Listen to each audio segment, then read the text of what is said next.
So, so in setting our motivation, as it says here, in order to benefit, or may I become a Buddha in order to benefit all sentient beings. So it being Mother's Day, we can think of all our kind mother sentient beings who, not just in this lifetime, but in past lives. And we can think ourselves, maybe we're already mothers in this lifetime.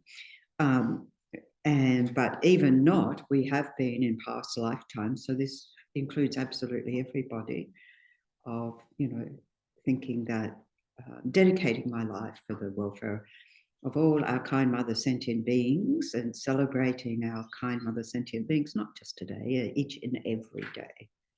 So, all right, so at the end of last year, we were on the sort of death and impermanence, death and rebirth module, and we came to a sharp stop, and then I thought it a bit inauspicious to start the year with death. We'll get in. So we went and did karma module. So now we're coming back to look at, really we're up to meditating on death and impermanence. So I thought it was a good way to review a bit, but also how we traditionally meditate. So there's two traditional meditations, which is the 3-point or 9-point meditation. Death is certain, time of death is uncertain, and the only thing that's going to help us is practicing the Dharma. So, and the other one is the other main one is going through the series of dissolutions at death time. So I thought rather that we'll do a bit of reflection on the topic, and then how we would, reflect on that, a quick meditation, and then a little bit of discussion and go through. So we'll do that a couple of times this morning and see how far we get with this. So the first one,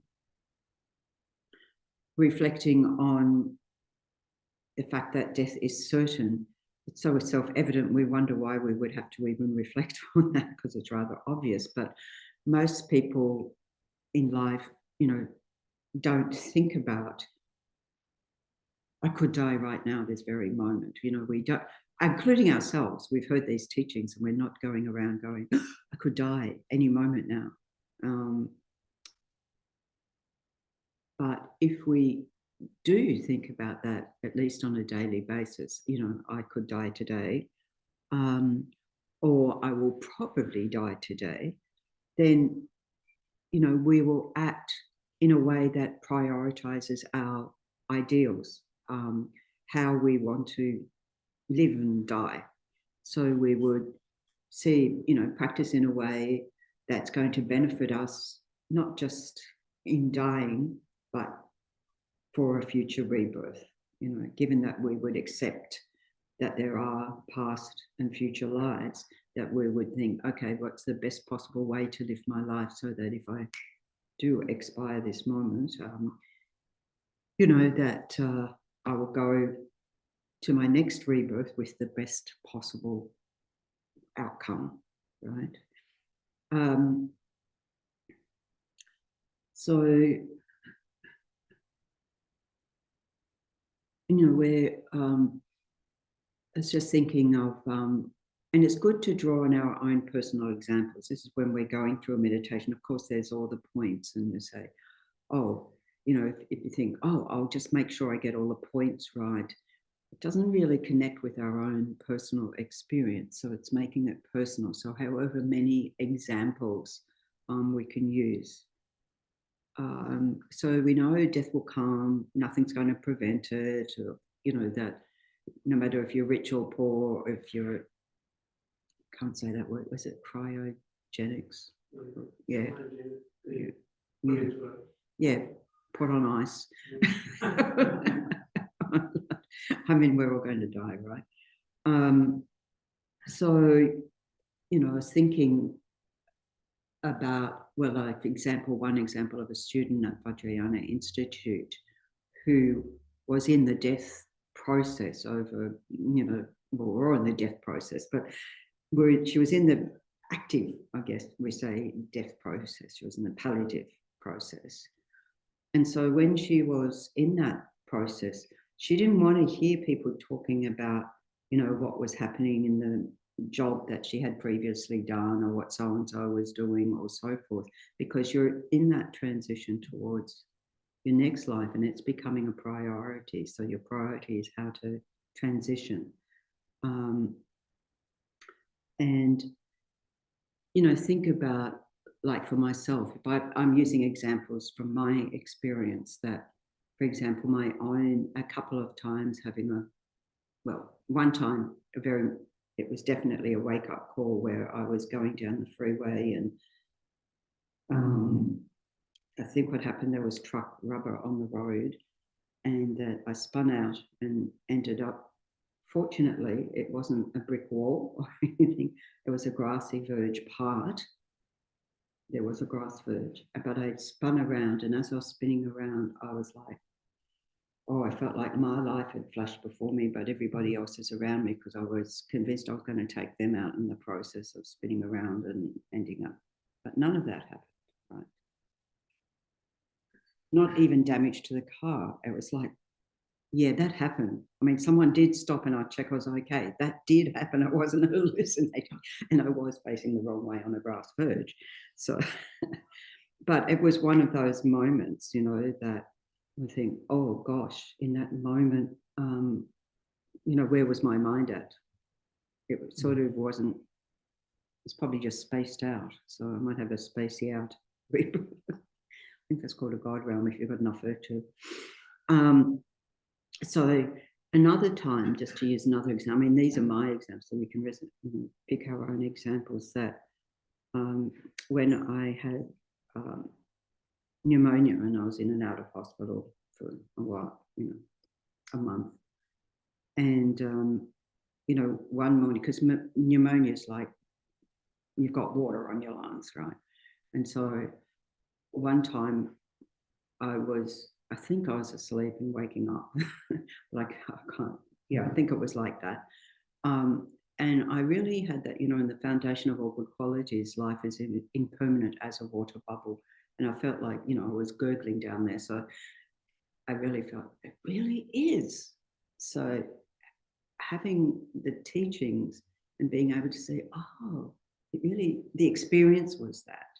So I'd recited that how many times, life is impermanent as a water bubble and thinking of a water bubble going pop. But when you're the one sort of inside the water bubble, then it has some meaning.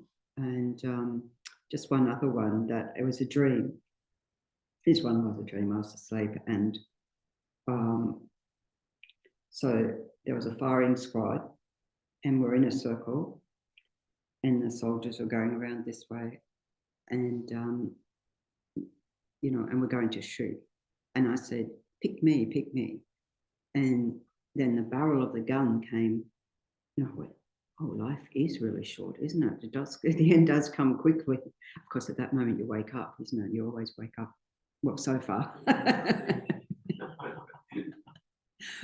And then I was happy because I had said, pick me, and I thought, in some way, some of the Dharma teachings must have sunk in.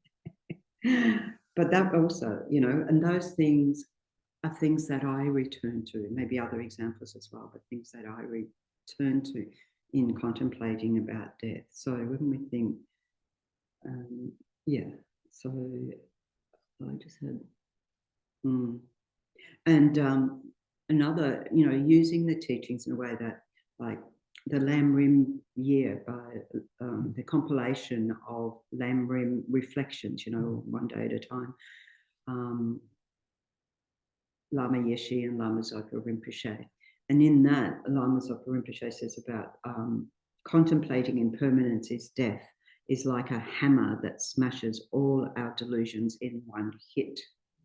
So we think, we're working hard to detox the mind and so forth, but reflecting on impermanence and death will do it like that. So it's a powerful reflection to do. So the points, just to reiterate, that we contemplate, death will definitely come. There's no escaping death. nothing prevents death. As our lifespan won't increase, it will only decrease continuously. So from the moment of conception, getting that sense of we're hurtling towards our death, our next rebirth. It's better to say next rebirth than death, isn't it? Next rebirth, yes. So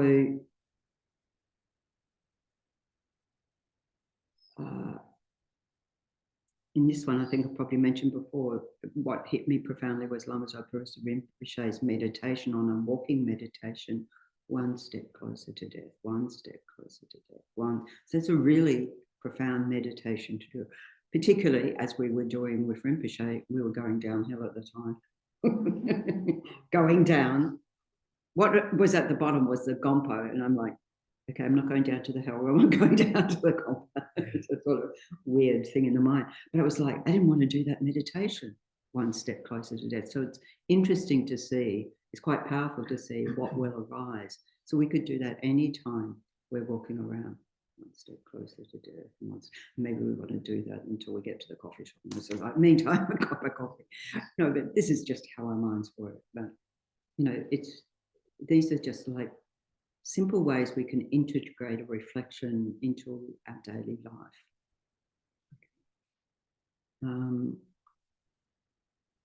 Yeah, and the third part of that, death will certainly come regardless of whether you've made much time to practice or not. You know, because of course, at this time, like if you've practiced Dharma, it's a whole different story. Here, I of course think for someone like His Holiness the Dalai Lama, who's being predicted to live for 113 years, or only just recently said, you know, I will do this in the next 20 years. I'll definitely be around for 20 more years, and we all definitely relax then. And of course, you know, a 113-year-old body is, I mean, I'm not talking about the mind, but the body. And yet, His Holiness the Dalai Lama, just like with Lama Zopa Rinpoche, suddenly, you know, suddenly taking the last breath. So who was expecting that? Not even the people with Rinpoche. But we can say that out of Rinpoche's holy mind, there will be some purpose in having exited this body at this time. We don't know what that is, because we can speculate. But, you know, thinking even our lamas are going to die as well, even the Buddha. So it's certain nobody escapes. Okay. So then we make this resolution, death is definite, therefore I must practice Dharma. But when we contemplate that, how really convinced are we? You know, I'm not saying we're not, but how convinced are we is what we interrogate. So we again and again, this is why we meditate again and again and again on impermanence and think, I will undoubtedly separate from my body and resources.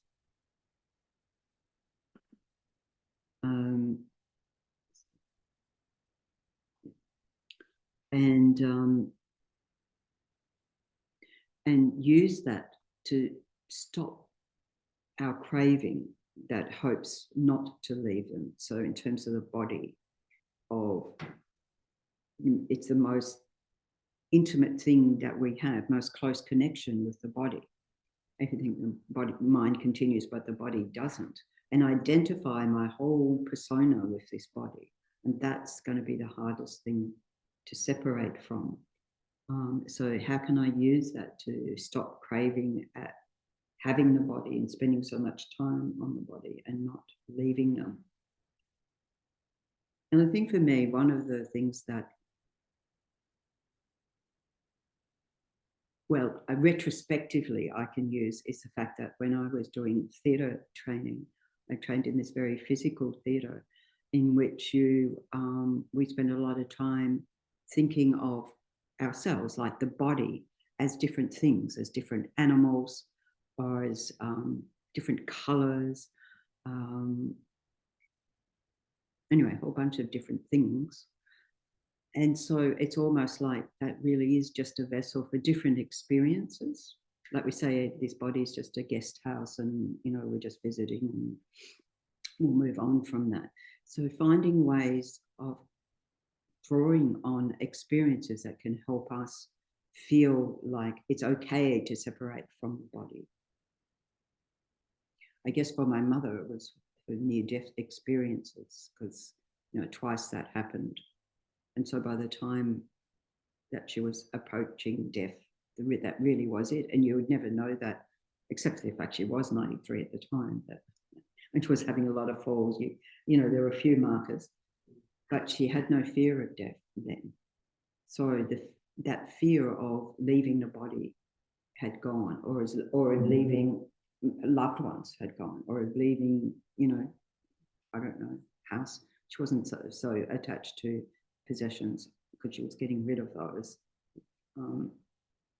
But yeah, we've got to think, what are the things that are going to hinder me from really letting go? So it's one thing to contemplate here. And Gamapa, and this was reiterated, I was just watching Rebirth Rinpoche's clip from this module, that we should be afraid of death right now, so that at the time of death, we're free of that, right? That's the whole point. But we live life oppositely, we don't think about death, and then at the time of death, there's deep fear. Or as Gamapa says, we dig our fingernails into our chests.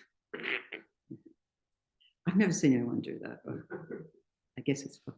Maybe it's am I here? Am I here? Yeah. But we know from people perhaps that loved ones who've been in that process of dying, or even the family around, how much fear arises. Even the person's okay, isn't it? Mm-hmm. But other people around, it's like it's got some finality. They're going out of my life, and things like that. So, in the Great Treatise on the Path to Enlightenment, there's a quote from a collection that's called Collection of Indicative Verses. Don't have to worry about the name, but this is the point. Meditate on the certainty of death in this way. Life is hard, brief, and full of suffering. It vanishes so quickly, like that written on water with a stick. So that's quite a nice, I think that's really lovely image of, it's gone, it's dissolved. It's, the writing happens, it's dissolved. When we were in Sydney with Cantrola visiting, she went down to Bondi Beach and she was writing mantras on the sand, and they dissolved into there. So you could see it's completely gone. You didn't see the mantras staying there in the sand. They were dissolved. So it's sort of, we think our life's like that. And so it can be helpful to meditate on death or reflecting on death. It's not like you have to sit there like this, meditating on impermanence, sitting on the bank of a river or on the shore or whatever, and just watching the rippling flow of water and think, yeah, I'm going to dissolve just like that. So these are just different ways to approach. So for ourselves, we can just take some time now just on these 3 points to just reflect for yourself.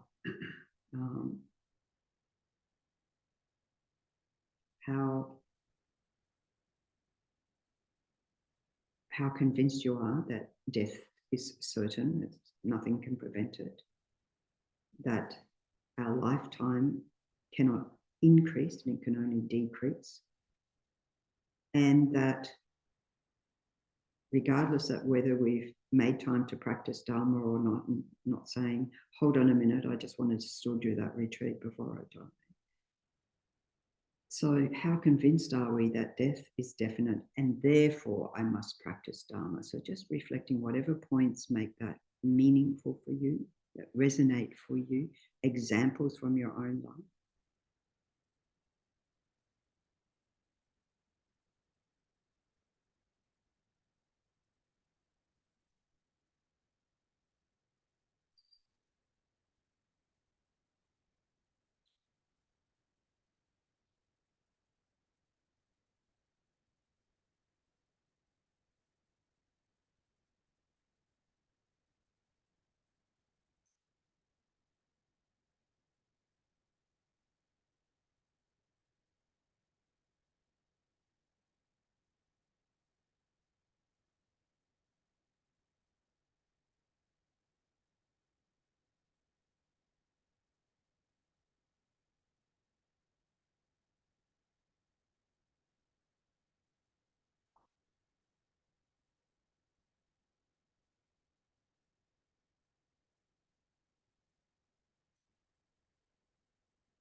Death is definite, therefore I must practice Dharma right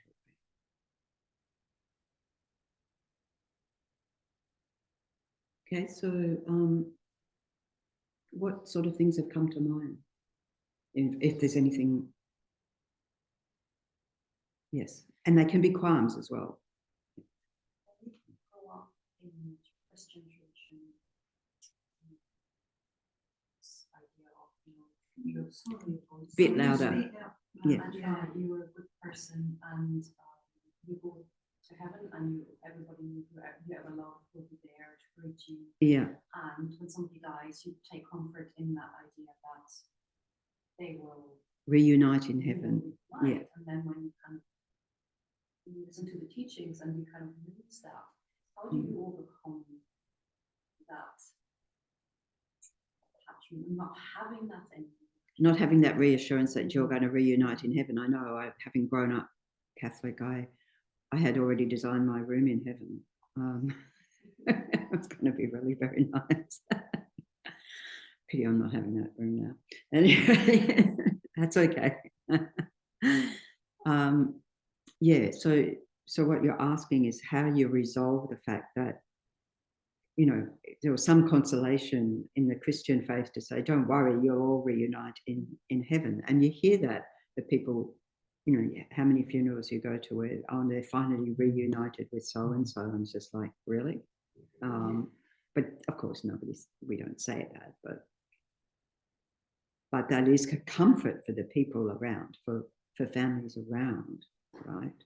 So it is a comfort for people. But now when hearing the Dharma, it's sort of like, well, I don't have that comfort anymore because I actually am convinced from the Dharma point of view.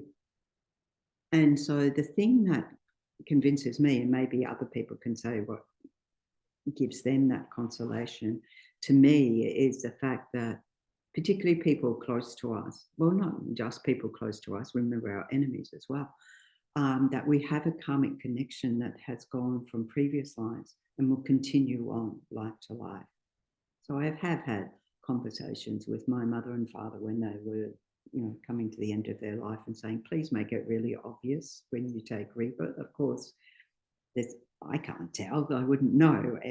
I don't know, but it gives you some sort of comfort that in whatever way the journey isn't over between us, so that even though I may not recognize it, you know, since then, you know, it's not like I've gone, oh, hi, Dad, hi, Mum, you're back.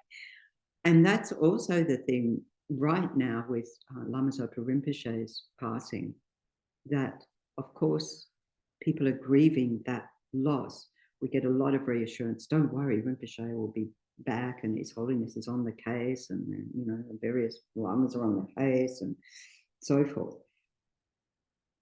But we know that we're not going to see a little Lama Zopa Rinpoche running around, right?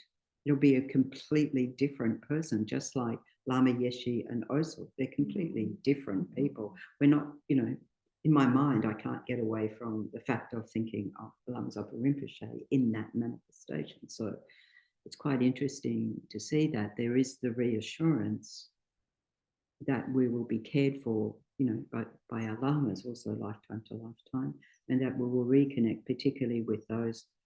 And maybe people say, well, I don't want to reconnect with those family members. But remember, the relationships change, friend, enemy, stranger. And that's also a relief from the enemy side. So that helps me. I don't know if other things help. Yeah. No. Mine is down the rabbit hole thought process, isn't it? So you might have to be. But I very much love the meditations on death, and especially the disillusion. Disillusions. I find that really unbelievably great. It's like, it's just, I love it. But I also then had this thought of going on what was going on. If we have this trust that there is going to be a continuation of mind. Yeah. And for me, in some instances, I've gone, okay, that's okay because you know, when I die, there's this potential for continuation of this like nice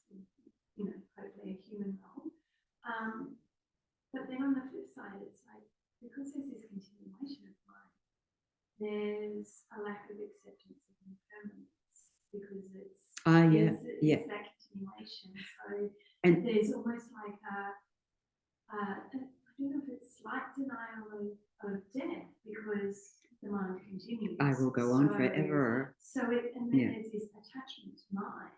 So, like this, okay, well, this mind will continue. So this is my mind. So that's a little bit of a template my mind. Yeah, it is a bit. Yeah. So that's why it's also good to meditate on impermanence, and particularly the subtle level of impermanence.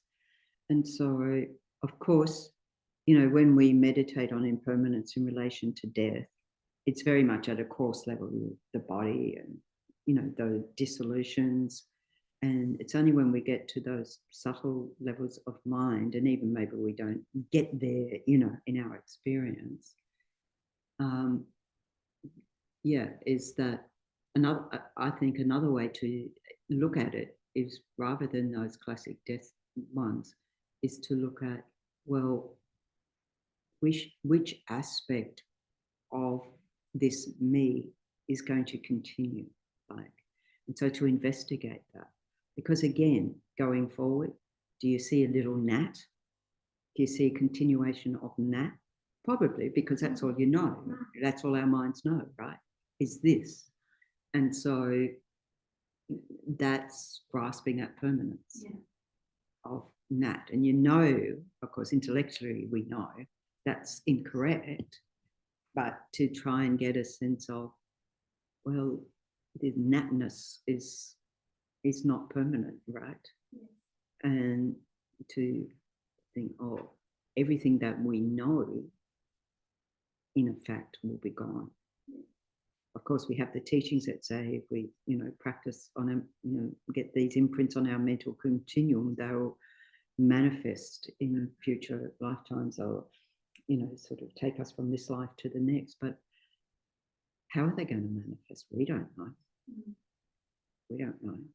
And would you be so happy thinking about, coming back as a frog or a dog or anything other than human? Yeah, and I think when I sort of started contemplating, I remember that Chökyi was actually a course on karma, and so of course, the teachings covered things. Chatting to Geshe Sherrill, who was teaching us, I feel quite okay about. I'm not looking forward, I don't want that to come soon. No. But I'm okay with that, and I guess I just didn't trust that okayness was just an understanding of the teachings, and I don't want to say a realization of the teachings, but a deeper acceptance of the teachings. Yes. Or if it was, my ego grasping. So I hope it was. Yeah, because on the other hand, I mean, and even my mother, not Buddhist at all, when she, because she'd had those previous near-death experiences, 2 of them, she said, and probably this was coming from her own experience, she said, death just another step in the journey. Now, she hadn't had any Buddhist teachings or anything like that, but she had had the experience that made her feel comfortable. And so if you think that's going to give, and that, I would never have challenged her on that, because that would give you consolation at a time of death, that you're happily going to your next rebirth, because it's just another step in the journey. So in that way, seeing the mind as, seeing it as, yes, death's just trading one body in for another, then it can be, it's correct. But as you started out with, we do have to interrogate ourselves, but is this grasping at this me? And that's another journey of investigation, to see. And we will never really let go of that grasping of some innate sense of self until we have the direct perceptual realization of emptiness. So it's natural to have that qualm, because in fact we are, no matter how far we get, until we have that, there is some self-grasping. We can't help it. We're born with it. Yeah. But it's a good analysis to have. It's really, really good. And as you said, you felt like some realizations don't have to be, oh wow, now everything's fallen into place.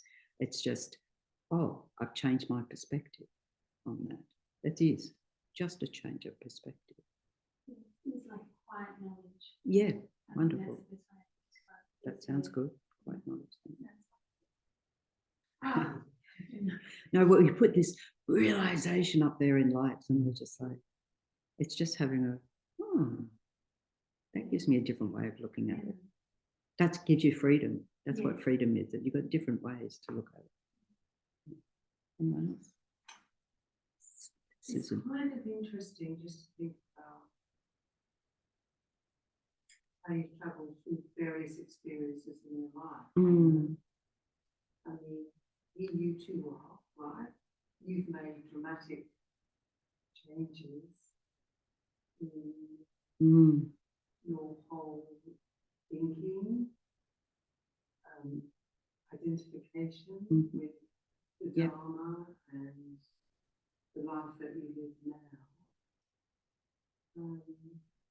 And I've certainly had my reversals of life where I'm not saying that's a reversal at all, but I'm talking about changes that allow us to see ourselves and identify differently to how we've done before. Yeah. And I think that with the Dharma and the dying, or that transition, that change, it takes a long time for the teachings to penetrate deeper into you, to give up a lot of your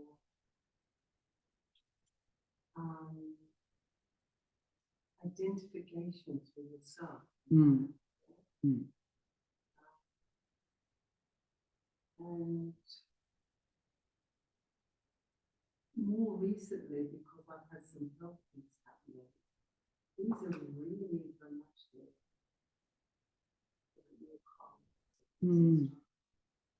Really dramatic evidence, quite concrete evidence within the body. Yes. Right? Yeah. That you will not last forever, and that your body is actually going on a journey. Yeah. You know, with or without you. Which is, well, it is true. We can fight it or we can go with it, you know. yeah, it's kind of interesting in the sense of, when do you start this journey to death? Do you know what I mean? Yeah. Like, Conception, but we don't think about it then. but I mean, in your own mind. In your own mind, In when your you mind, actually begin, because I'm when you thinking come like, to the there acceptance of might be it. time for me to Yeah. start this now. Yeah, you know? great. Like, Yeah. like this sense of entering into, like when you become a mother, you know, like go into that whole thing. So this might well be time to start getting rid of structural and starting to Yes. and to realign with your body, with reality, and with and keep.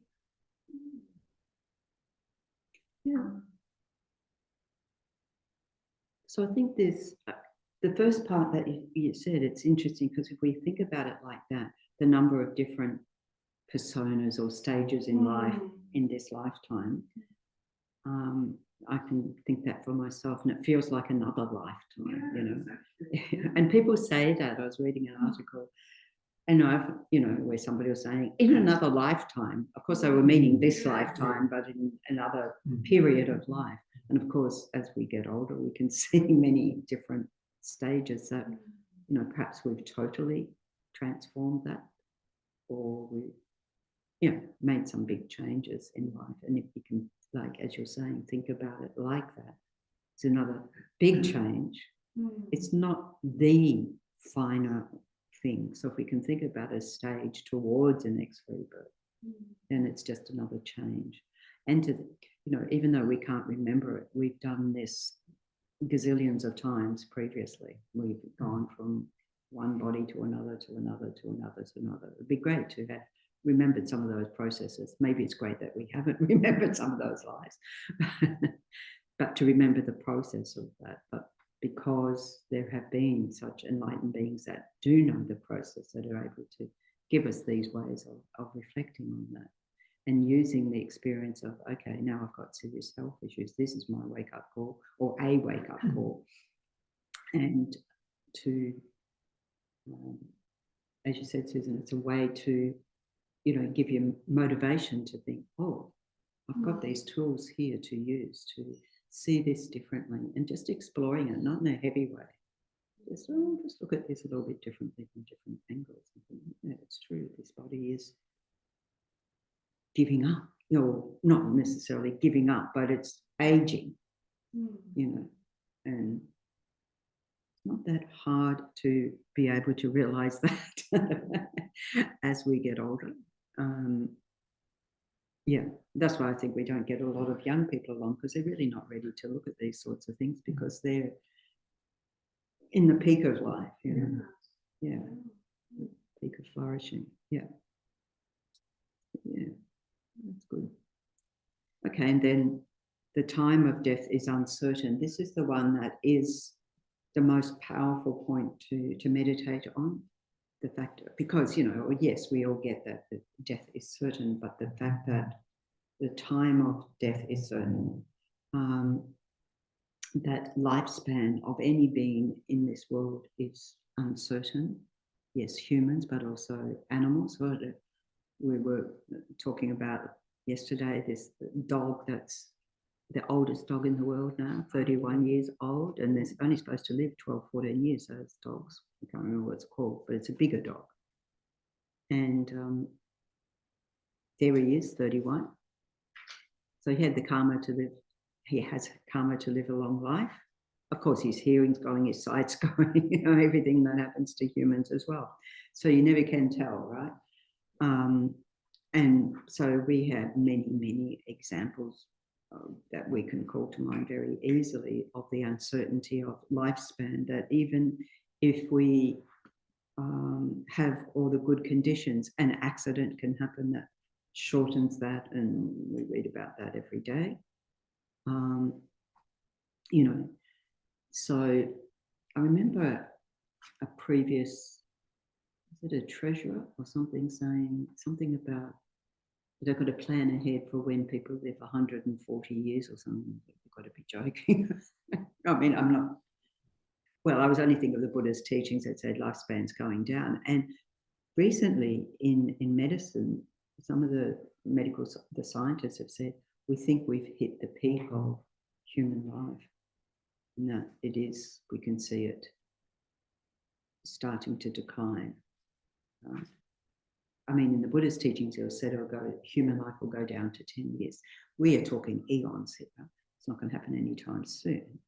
But still to think, as we were saying, my karma for this life, already determined, throwing karma, pretty sure it's, not going to last a great deal of time longer.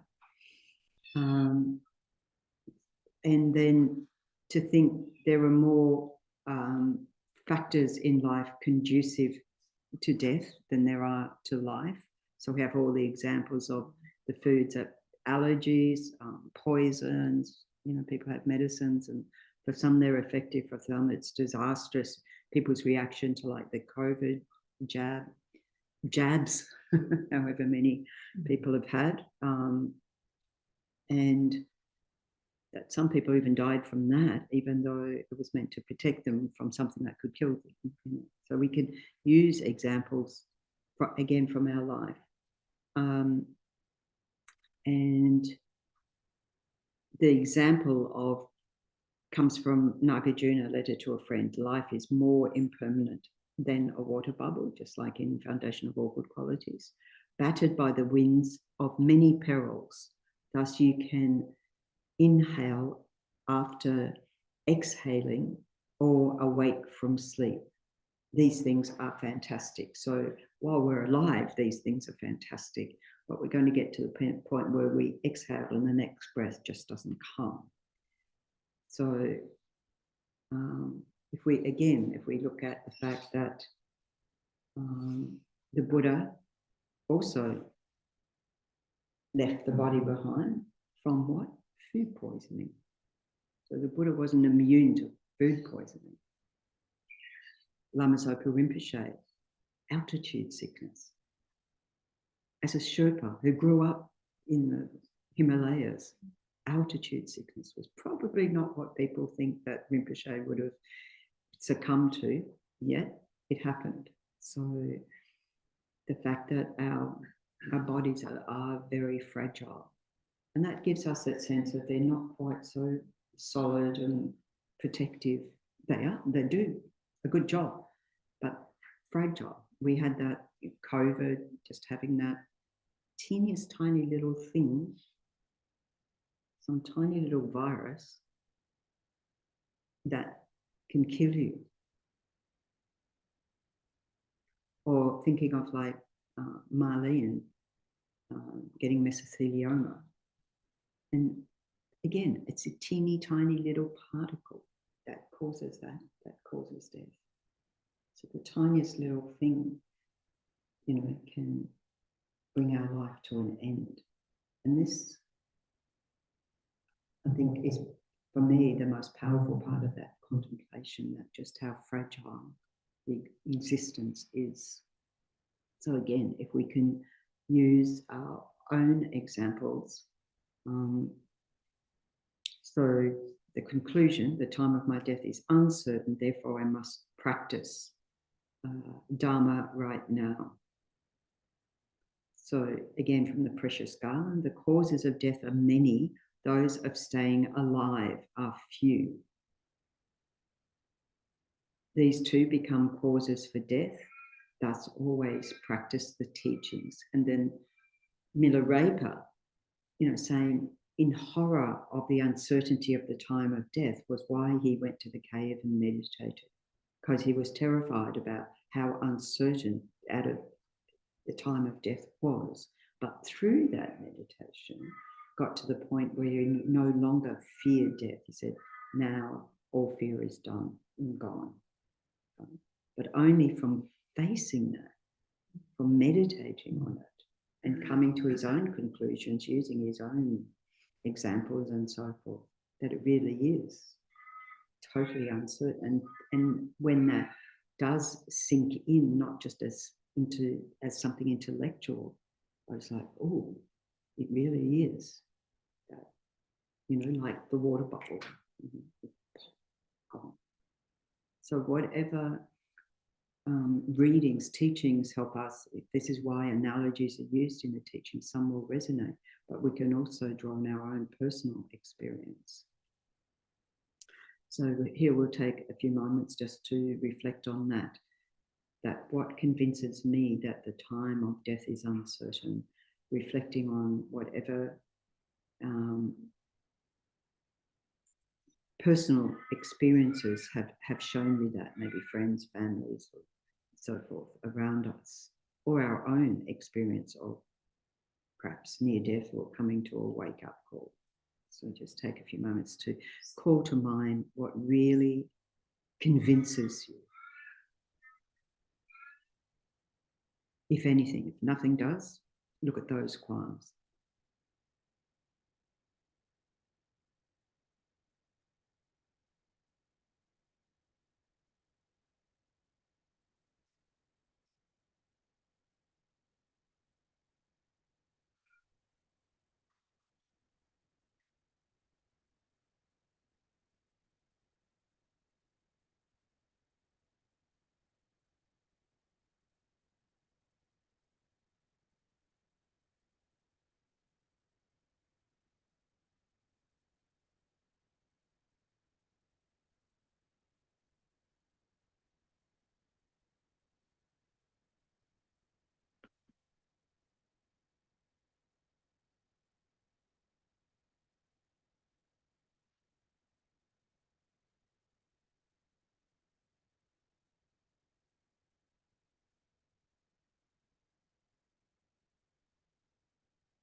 time of my death is uncertain, therefore I must practice Dharma right now.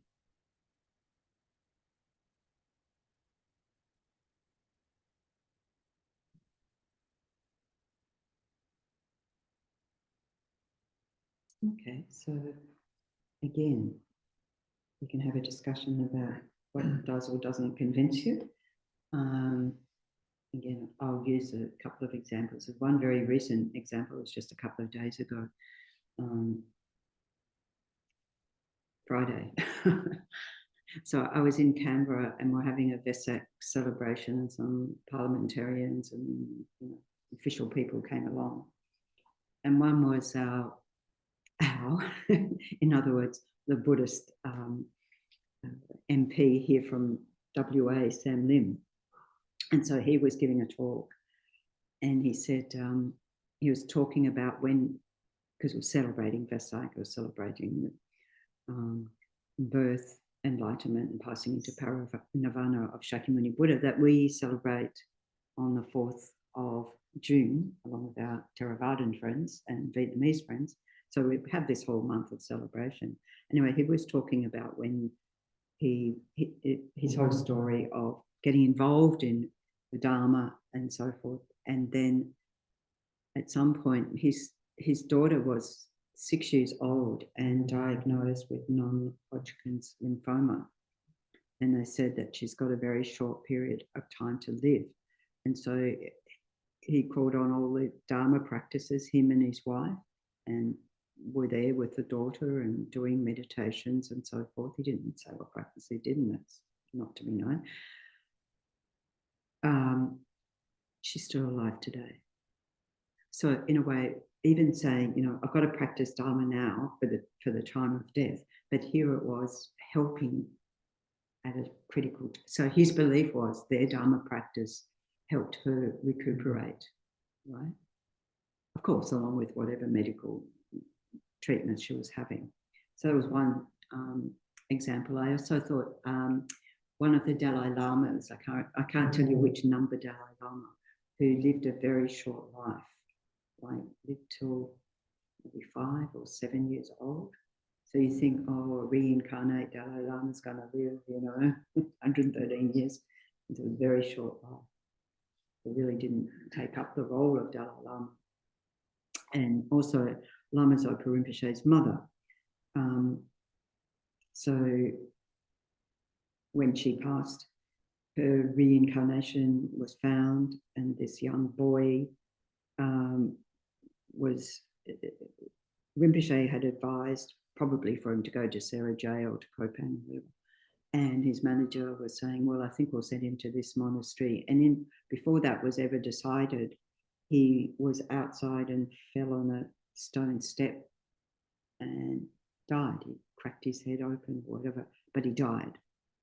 So, we can never be certain at all. So is there anybody who finds it hard to accept the uncertainty of the time of death? No, I don't think so, because we've got it in the news every day. So what sort of things convince you? Oh, those people who go to work and die. Oh, yes. Not just truck drivers or traffic lollipop people. Yeah. People who are sitting at the office and have a heart attack Yeah. and die. Yeah. Because if you thought you were going to die, probably the last thing you do is go. Exactly. Actually, I can think of 2 examples of that too. A friend of mine who she had this illness that, what do we call a chronic illness, but it hadn't been active. And she went to work and died. And then another guy, it wasn't at work, he was a colleague, and he was playing tennis on the weekend, had a heart attack and died. And because you turn up on Monday and like, where is he? He's dead. No, he's not dead. Yes, he is. Yeah. Anyone else? Yeah, I mean, I was thinking of a couple of things when you were talking before about when you had pneumonia. Yeah. I then was thinking of when I ended up getting malaria. But in the news, you hear of like a mosquito bite could Yes, you. yes. And, you know, I've been traveling in India and Nepal, and I ended up getting malaria a year after I'd been there. And I was cycling from Sydney to Brisbane, and I just ended up getting these fevers every 2 hours. And I thought, okay, I have to rest. But I was in my 20s. I thought, there's no way. Death doesn't end. No. As a 20-year-old. I've always got this. There's this end goal. A long way away. A long way. But even now, I think it's okay. I think it's a balance between acceptance and fear. And it's like there's every opportunity every day to practice. Yes. It's a case of, you know, you hear all these stories on the news, but I never think, oh, it's not, my time is not up yet, but it could well be up. You never really know. Yeah. It's just interesting. Just about when will it happen for me? About being comfortable with that, but having enough. There's plenty of opportunity every day to just practice. Yeah. To lessen. Yeah. I know I had example.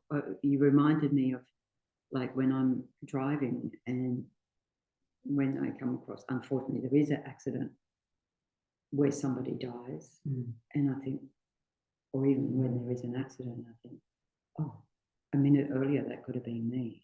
You know, it's like that condition there. Of course, early in ordination, I did try and stop and see if I could lend a hand, you know, do prayers, and they were like, the police are like, keep going. Go away. So sorry about that. Keep on. I guess I practice every day because every time I part from my husband, I part as if I'm never seeing him. So never just running out the door saying, oh, I just got yes. those few moments to say goodbye and drive safely. I always like walk safely, drive safely, safely. But always taking this, what if I don't see him again? Yeah. I want to have that moment of saying goodbye. That's a practice. That is definitely a powerful practice, because how many people have regretted, oh, the last, you know, had an argument with them or something, and that was the last words we said. We hear it all the time. And so that's a beautiful practice, actually. I'm sure your husband likes it too. Anyone else? I think it's the ones that come out of the natural order of death. You know, we assume that there's going to be parents before children. Yes, And with that comes, and to add to that, it's the sudden death. I think in the past, when I was younger, I probably would have thought, oh, if you just go quickly, then that would be an easier death than having an illness. But I have to admit, when I think about it, it's like, well, if not dissimilar to the guys on this side, there's an opportunity to do concentrated practice. yes. Because, you know, it becomes very, very real. Not that I wish illness on myself or what have you, but it's as you can, definitely. If it's say I had a brother who died of SIDS, so that's 7 weeks. No, you know, sense of that that would happen. So that immediacy. It's hard, and and it's hard within families, as you're saying. So you would have grown up with that grief around that, and So it's true. I'm certainly, and probably others here, I always thought, I just don't want to know about it, just let it happen. But now it's like, whoa. Just give me a bit of time to focus my practice. And the student who I mentioned from VI, who was, so that was a process of time, and she was like that. That when she was at home, because she was in and out of hospital, so she would not only be doing mantras or whatever, she'd be having them blasting in her backyard for her benefit of her dog, but for all the other neighbouring people and insects and dogs and whatever. So that she couldn't do that in hospital, but she could do it at home. Of course, there does get to a point where it becomes hard. Like one of the students there who was actually had been a director of the centre, and she, towards the end of her life, was saying it's just so hard to practice when you're unwell. And we know that for ourselves, you know, when we get sick, and how much harder it is to practice. But you also have the opportunity of other people around you doing practices for you and with you, Dharma brothers and sisters. So depending on your circumstances, but that this is why it's good that we, you know, have a network of friends, Dharma friends, to be able to support each other when going get stuff. Anything else? Susan, you were. I think that we build things up so that we rely on predictability.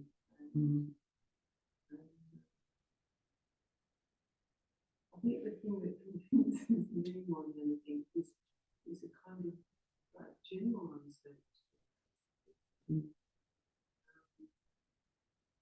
There really is nothing that you can totally rely on. Even the next moment. Even the next moment, true. Whether it's death or just praying the car or whatever it is, you know. I mean, we do need a certain amount of spirituality. Yes. But there's still that sense that there's always uncertainty as well, isn't there? And getting some level of familiarity with that. It's hard to say comfort. No, but some familiarity with uncertainty. Yeah, some. So that sort of thing, you know.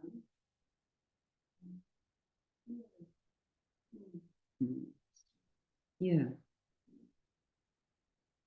It is like, again, I was thinking about when I did end up in hospital with pneumonia. And at first I was really upset because it was when Chökyi Rinpoche had first come to Australia, and he was in Sydney. I was like, oh, drats, I'm going to miss the teachings. But I didn't miss them because I got messages from Rinpoche what practices to do, which was very kind. But that was like that uncertainty that I'd come back from India just to be there at that time, plan to be there at those teachings, etc., etc. And all of a sudden, the plans go AWOL. And that's, you know, as you're saying, absolutely, you know, there's no guarantees just about anything in life, is there? And yet that doesn't stop us making our plans. Otherwise we would be a rather depressed lot, shall we say. Anything else? So we can spend our whole life preparing for death. Absolutely, yeah. That if you think about, if you were, just imagine that if you were told, you know, you've only got a week to live.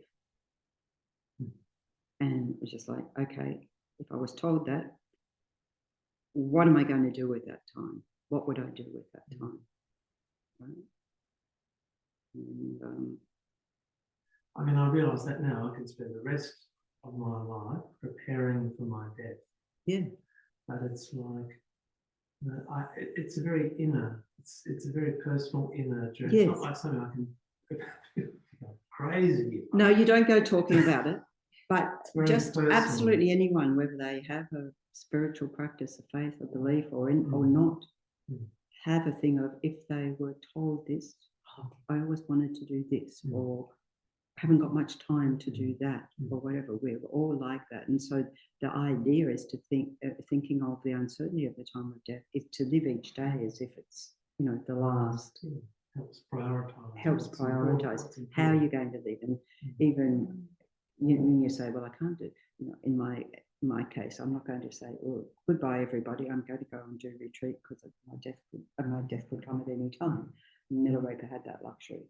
So, but I can think about every single interaction I have with people and think, I don't want to die with regret that, oh, I didn't resolve this or that.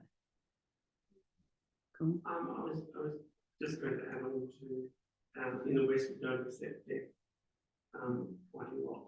But now we're seeing that some dedicated cafes down south are actually having a 2-hour once a week meeting where people come. Death cafe.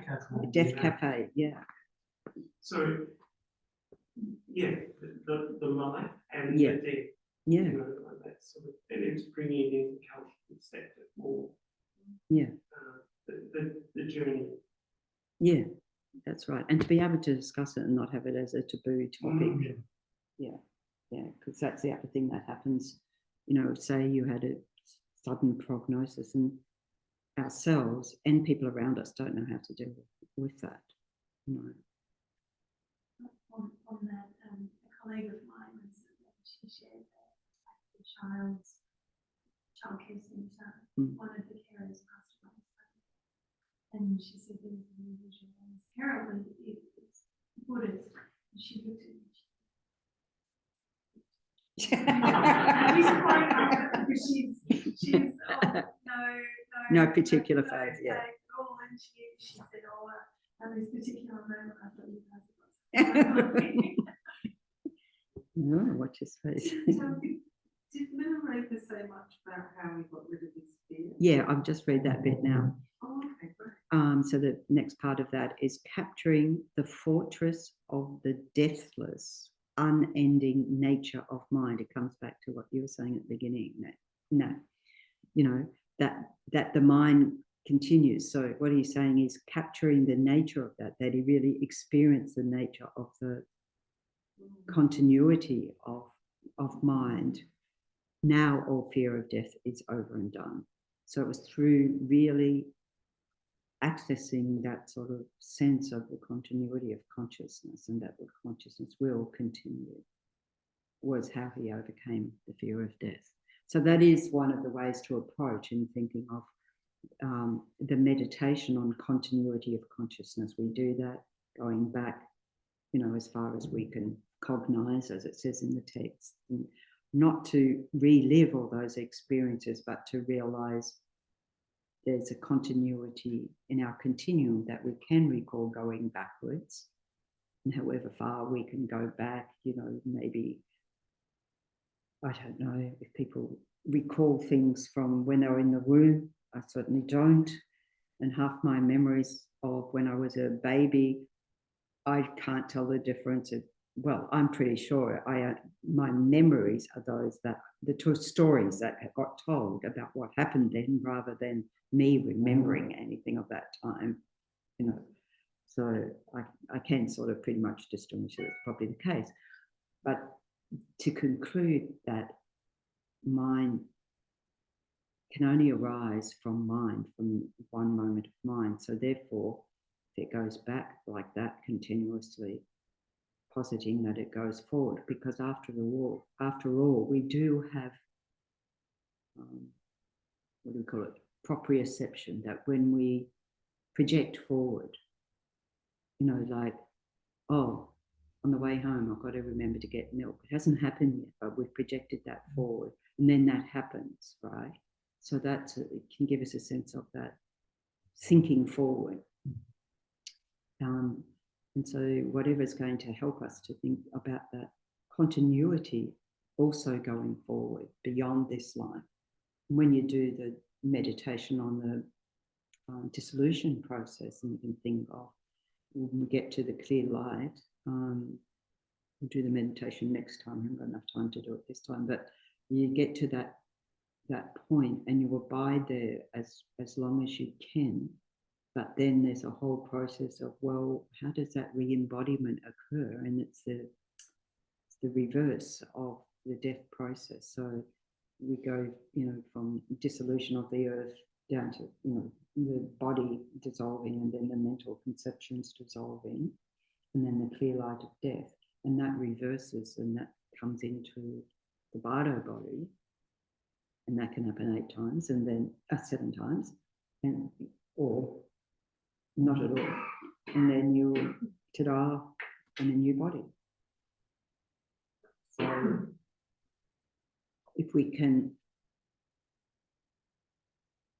use that continuity of mind is another way. That's how Milarepa did it. He did it to the point until there was no more fear. So in other words, until he had a real familiarity and conviction of the continuity of consciousness, which is a very subtle level of consciousness. It's not the consciousness that we've got in this identity as we are in this life.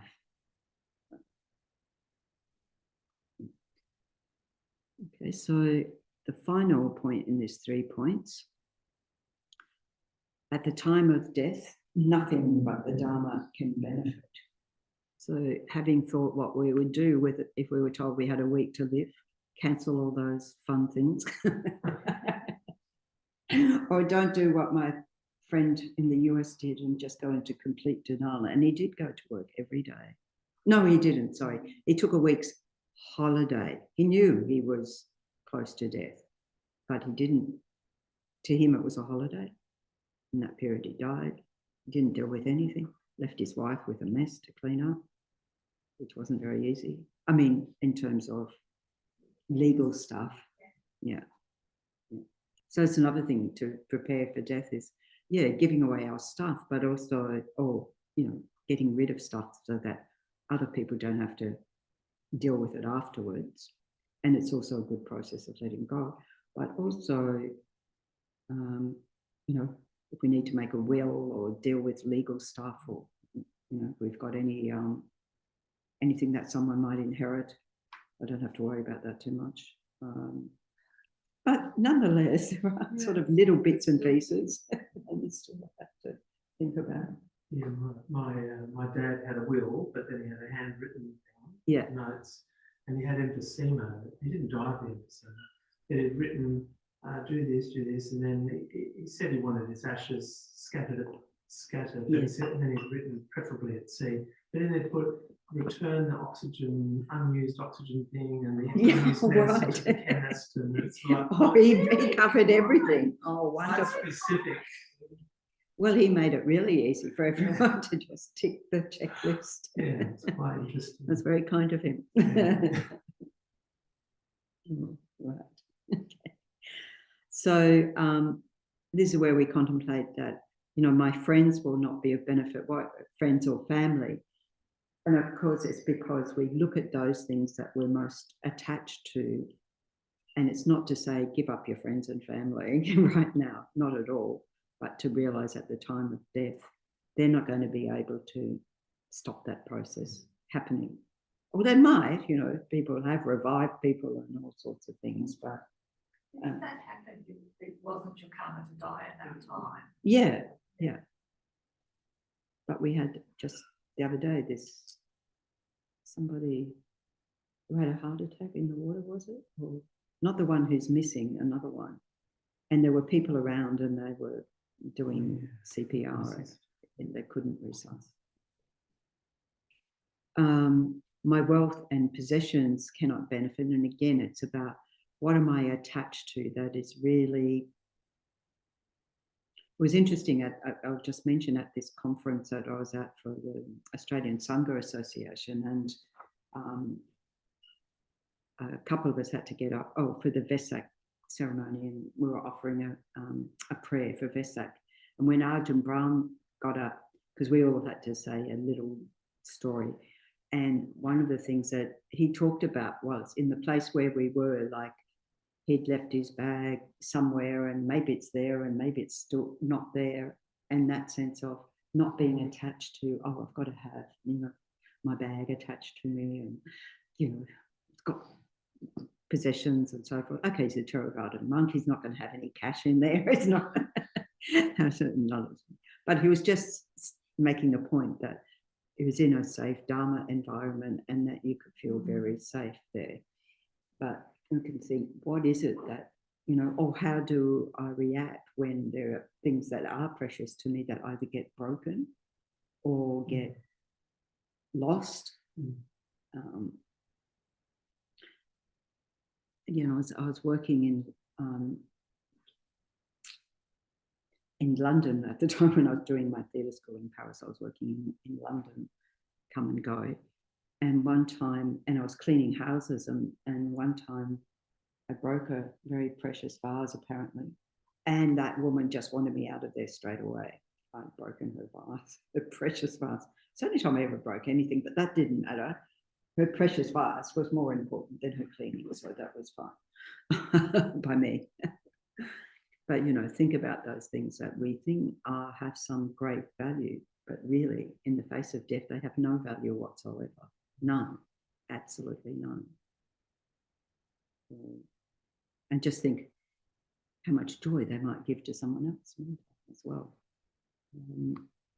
So this is useful to just see what it is in terms of material things I'm attached to.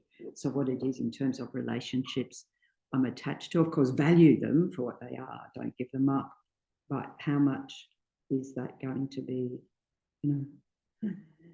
And even myself attached to other people. Don't leave me. Don't leave me. Well, I only see that happen in movies, actually, but maybe it happens in real life. And the big one, the body.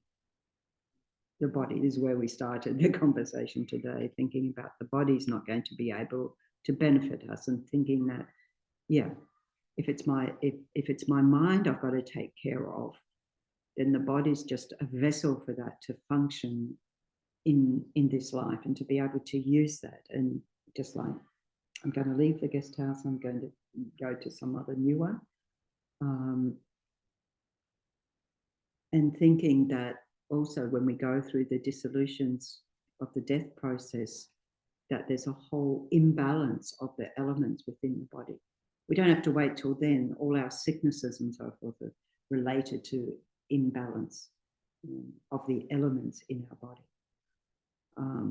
So meditating on the elements of the body is also very useful thing.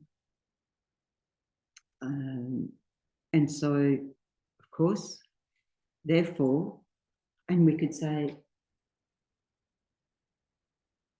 beyond the body, I think there should be an emphasis on our thoughts, even our thoughts, because it's something I've seen when with people at the time of death being, you know, sort of all these thoughts come about what must this and that and whatever.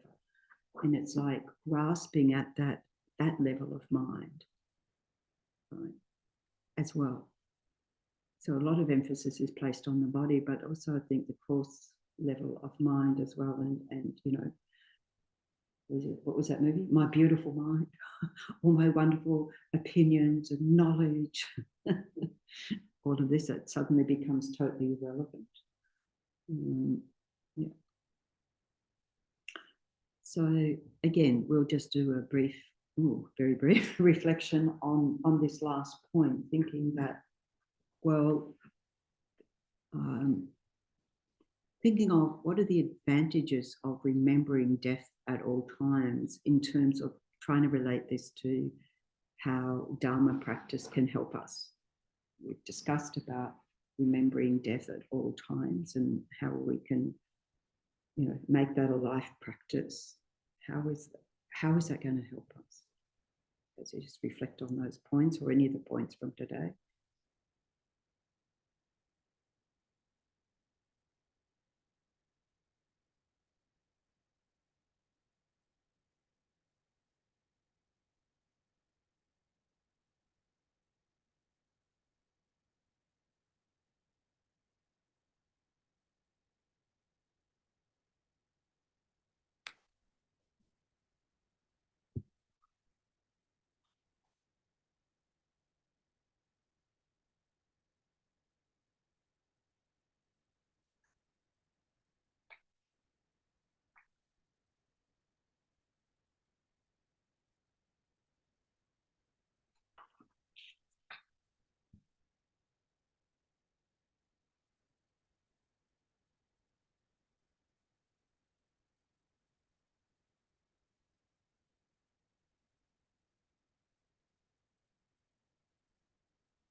Okay, so just drawing that to a conclusion, that being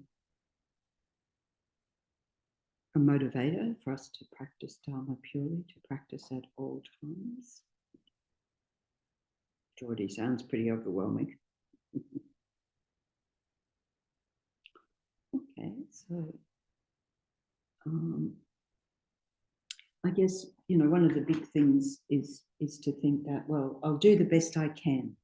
I'll do the best I can. I'll remind myself to think about this. I won't do it all day, every day, but to think about, contemplate when I see, you know, news items, read the headlines and say that so-and-so died or whatever, and particularly when it's out of order, as you say, you know, or sudden, unexpected, and just to take the time to contemplate on what that shows us about, you know, all these points in relation to how to meditate on the death process. And in that way also having a sense of inspiration to continue to practice Dharma as purely as we can, so that we can die without regrets. I've done my best. Not perfect, but I've done my best. I mean, that's how I think about it. Definitely not perfect, but not to beat ourselves up for what we haven't done, but actually take delight in what we are doing and can do. Any other reflections that came up that you want to share? No?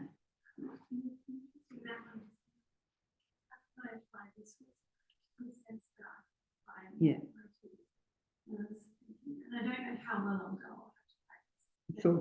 In those moments of anger, in particular, because knowing that carrying anger and then thinking thoughts and just that whole creation through that.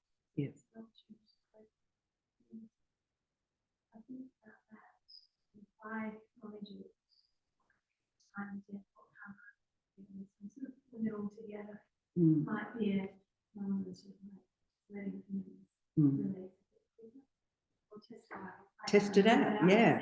Report back to how you're going with that. Yeah. Or renunciation. More renunciation.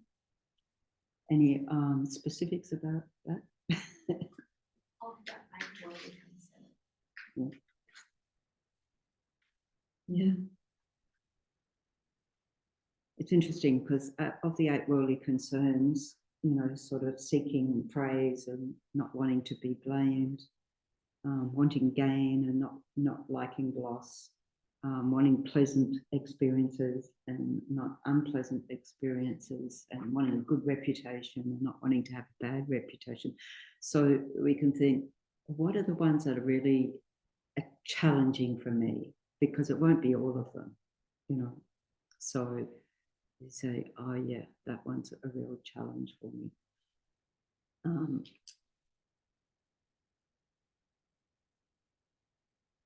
And again, practicing that, like the example of Lama Zopa Rinpoche saying, go into the shopping mall, but don't buy anything, with the intention not to buy, just to look at attachment, grabbing at things.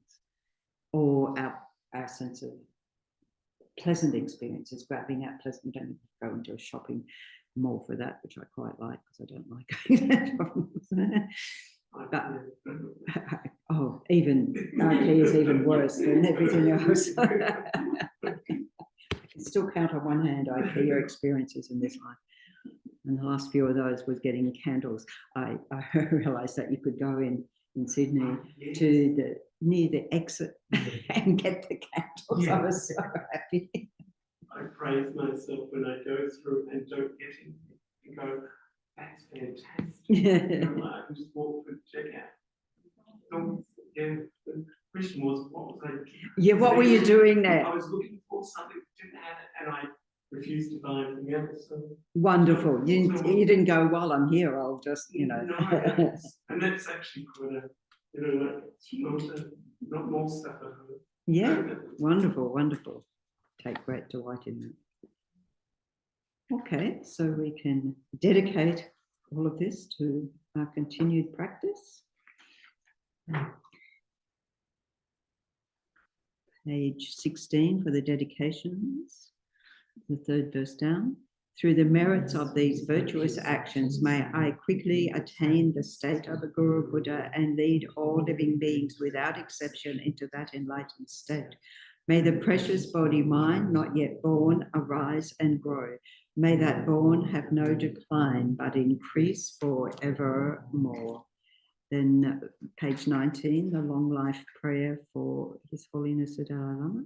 The wish-granting, wish-fulfilling jewel, source of every single benefit and happiness in this world, to the incomparably kind Tenzin Gyatso, I beseech, may all your holy wishes be spontaneously fulfilled. And then we can just, in our minds, pray for the swift return of our precious Guru, Kyabje Lama Zopa Rinpoche, as all the aspirations of all the prayers that have been composed for Rinpoche's return. And then page 23, long life prayer for Tenzin also. Lord of Dhamma, who in accordance with the various dispositions of those to be subdued, makes clear in the light of your well-spoken advice the sacred Ganden tradition, essence of Buddha's teachings, O foremost and holy Lama, to you are supreme. O Lama, please, please live long. Thanks, everybody. I'm actually away next week because there's FPMT Australia has its national meeting. That's the first time we've had a face-to-face meeting in 3 years. So myself and Susan will be in Adelaide for that. So there won't be the Sunday morning. And the puja this afternoon. And yes, puja, Guru Puja Sock at 2 p.m. today. So yeah, I'll see you in 2 weeks' time. We'll go on with the other meditations for this topic. Okay. Thank you.